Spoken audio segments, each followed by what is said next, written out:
Hello good morning everyone. स्वागत है आपका Adarsh Pandey academy of science and mathematics में। आज हम अपने रिवर सीरीज़ के फाइनल वीडियो को लेकर आए हैं। इस वीडियो को देखने के बाद आपकी मध्य प्रदेश की सारी नदियाँ कंप्लीट हो जाएंगी। पार्ट 1, पार्ट 2, पार्ट 3, पार्ट 4, सारी रिवर जितनी भी एग्ज़ाम प्रोस्पेक्ट से काफ़ी इंपॉर्टेंट है, आज सारी वो कंप्लीट हो जाएंगी। इसके बाद हम नई ट्यूटोरियल लेके आएंगे। उस नए ट्यूटोरियल में हम मध्य प्रदेश की जल परियोजनाओं का वर्णन करेंगे और वो सब जल परियोजनाएँ नदियों से ही संबंधित होगी, तो आपको रिलेट करने में बहुत ही आसानी होगी। चलिए अब हम अपनी रिवर सीरीज़ के आखिरी ट्यूटोरियल को स्टार्ट करते हैं। ज़्यादा समय आपका नहीं लिया जाएगा और कम से कम समय में यह सब कंप्लीट हो जाएगा। चलिए सबसे पहले हम मध्य प्रदेश की एक इम्पॉर्टेंट नदी के बारे में पढ़ते हैं, चंबल। जैसा कि आप देख सकते हैं चंबल नदी। अब चंबल नदी है, ये मध्य प्रदेश की दूसरी सबसे बड़ी नदी है आफ्टर नर्मदा। अब इस नदी का उद्गम होता कहाँ से है? इस नदी का उद्गम होता है इंदौर से।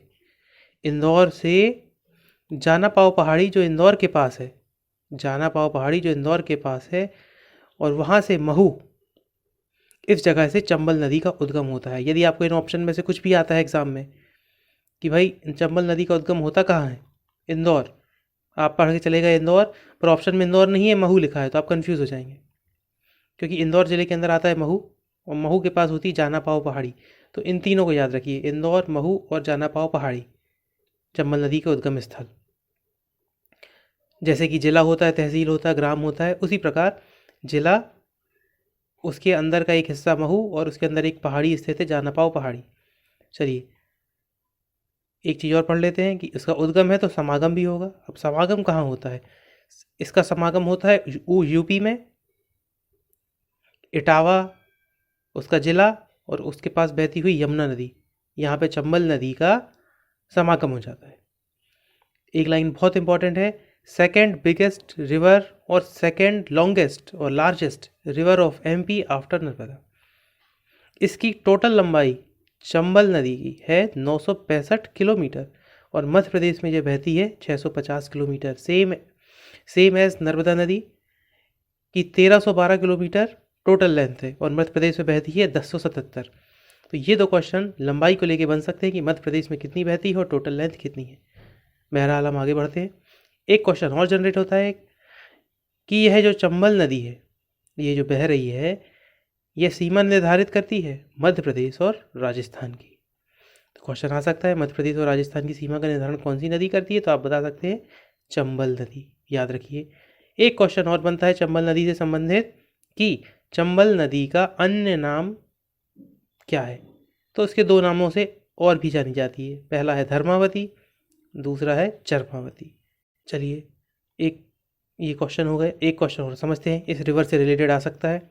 खड्ड और बीहड़ों का निर्माण एमपी, यूपी और राजस्थान में चंबल नदी के आसपास के इलाकों में।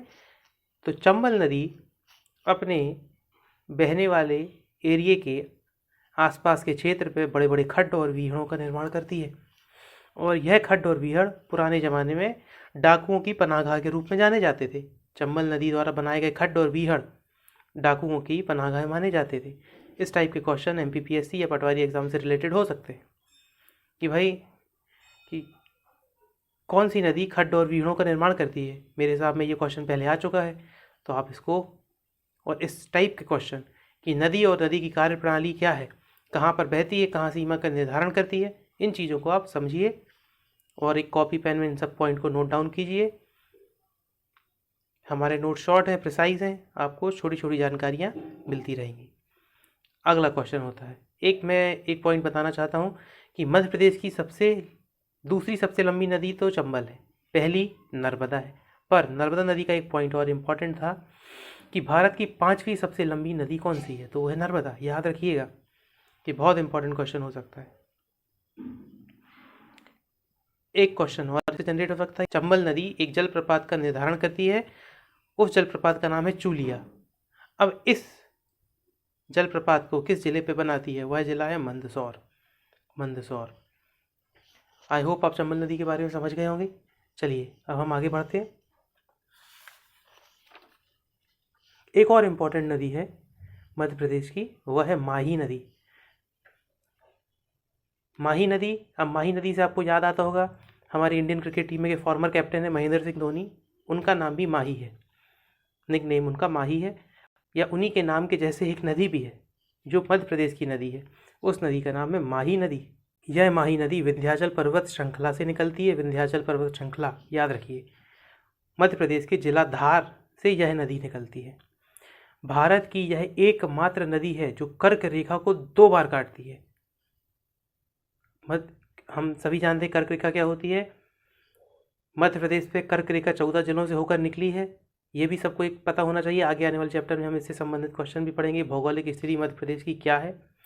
पर एक पॉइंट को आप याद रख लीजिए, यदि क्वेश्चन एग्जाम में आता है कि भारत की या मध्य प्रदेश की वह कौन सी नदी है जो कर्क रेखा को 2 बार काटती है, माही, नर्मदा, सोन, ताप्ती, तो आपको याद रखना होगा माही नदी कर्क रेखा को 2 बार काटती है। बहुत इंपॉर्टेंट क्वेश्चन बन सकता है एग्जाम प्रोस्पेक्ट से। चलिए, माही नदी का समागम होता कहाँ है? माही नदी मध्य प्रदेश से बहते हुए खंबात की खाड़ी में जाके मिलती है गुजरात में। इस बात को याद रखिए, यह सीधे किसी नदी में इसका समागम नहीं होता, सीधे ये खंबात की खाड़ी में जाकर मिलती है। अब मध्य प्रदेश से बहते हुए ये किन जिलों पे बहती है? धार, झाबुआ और रतलाम, और थोड़ा वो हिस्सा इसका राजस्थान में भी बहता है, बांसवाड़ा और डूंगरपुर। जो मध्य प्रदेश से सटे हुए ज़िले होंगे वहाँ बांसवाड़ा और डूंगरपुर राजस्थान, और मध्य प्रदेश के धार, झाबुआ और रतलाम, इन जगहों से ये बहती हुई जाती है। चलिए, हमने माही नदी पढ़ ली, चंबल नदी पढ़ ली। अब हम पढ़ते हैं एक और छोटी सी नदी, टोंस या फिर टोन्स। यह नदी कहाँ से निकलती है? कैमूर पर्वत श्रृंखला, कैमूर श्रेणी से टोंस नदी निकलती है। यह सतना जिले के पास से निकलती है।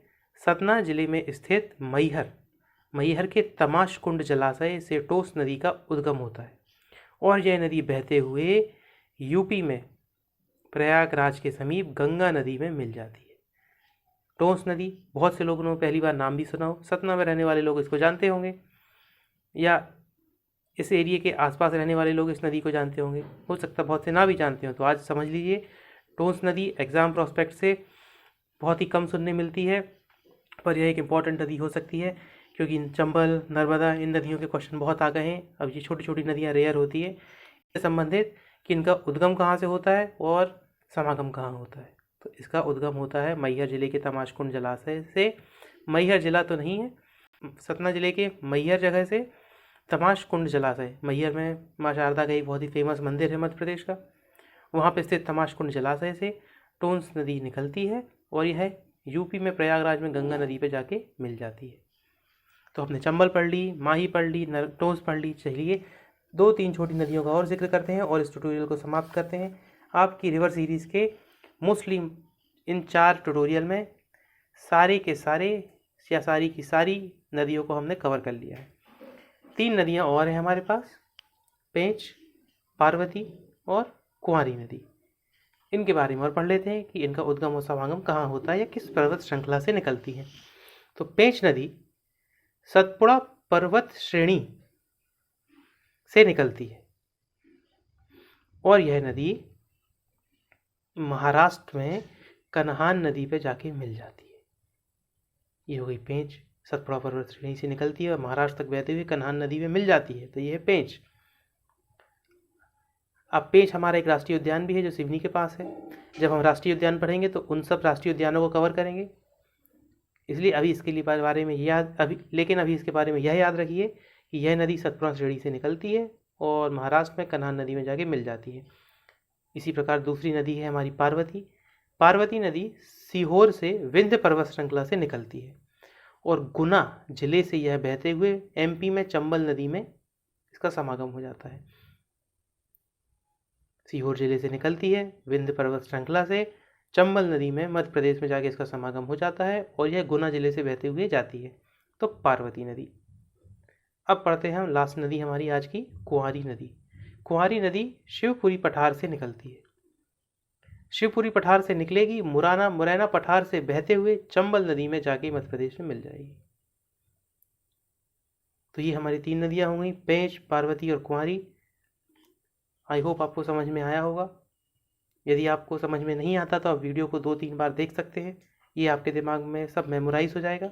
और जिसको नोट्स बनाना है तो पेन और पेपर को रख के वीडियो को पॉज करके नोट भी बना सकता है।